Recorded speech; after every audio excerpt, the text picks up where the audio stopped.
क्यों भड़क उठे गुरु परशुराम श्री राम के भाई लक्ष्मण पर। जय श्री राम दोस्तों, स्वागत है मेरे इस वीडियो पर। चलिए दोस्तों, वीडियो को आगे बढ़ाते हैं, तो बने रहिए स्टोरी के एंड तक।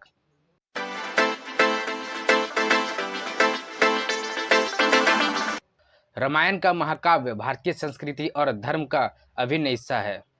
इसमें भगवान राम, लक्ष्मण, सीता और अन्य कई पात्रों की कथाएं वर्णित है, जो हमें जीवन के विभिन्न पहलुओं और सिद्धांतों के बारे में सिखाती है।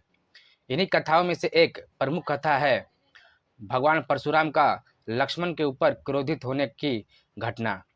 इस घटना को समझने के लिए हमें परशुराम के व्यक्तित्व, उनके सिद्धांतों और लक्ष्मण के साहसिक स्वभाव को गहराई से जानना पड़ेगा। भगवान परशुराम भगवान विष्णु के छठे अवतार माने जाते हैं और उन्हें अपने महान युद्ध कला और क्षत्रियों के विनाश के लिए जाना जाता है।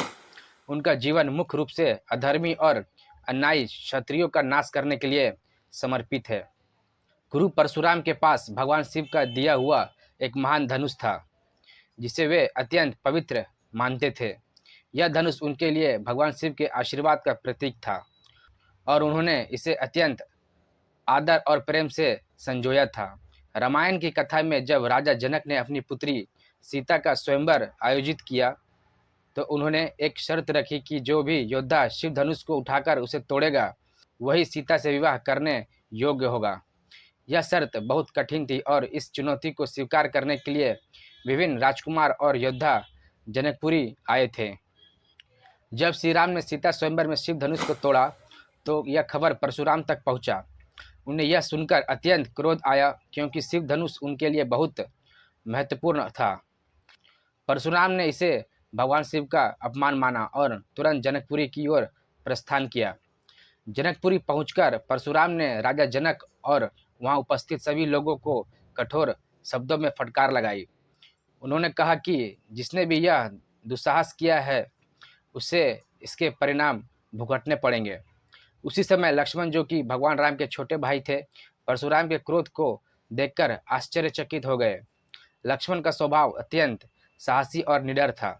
वे भगवान राम के प्रति अत्यधिक श्रद्धा रखते थे और अपने भाई के सम्मान की रक्षा के लिए हमेशा तैयार रहते थे। लक्ष्मण ने परशुराम के क्रोध को शांत करने के उद्देश्य से कुछ बातें कही। उन्होंने परशुराम से कहा कि यदि वे इतने महान योद्धा हैं, तो उन्हें यह बताना चाहिए कि इस धनुष को तोड़ने की क्षमता किसमें हो सकती थी। लक्ष्मण का यह कथन परशुराम को अत्यंत अपमानजनक और चुनौतीपूर्ण लगा। परशुराम का क्रोध और भी बढ़ गया और उन्होंने लक्ष्मण को कठोर शब्दों में उत्तर दिया।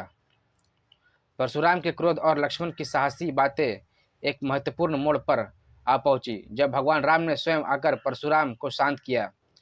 भगवान राम ने परशुराम को अपनी वास्तविक पहचान बताई और उन्हें यह दिखाया कि वे स्वयं भगवान विष्णु के अवतार हैं। भगवान राम की दिव्य महिमा को देखकर परशुराम का क्रोध शांत हो गया और उन्होंने भगवान राम को पहचान लिया। उन्होंने अपने क्रोध के लिए क्षमा मांगी और भगवान राम को उनका आशीर्वाद दिया।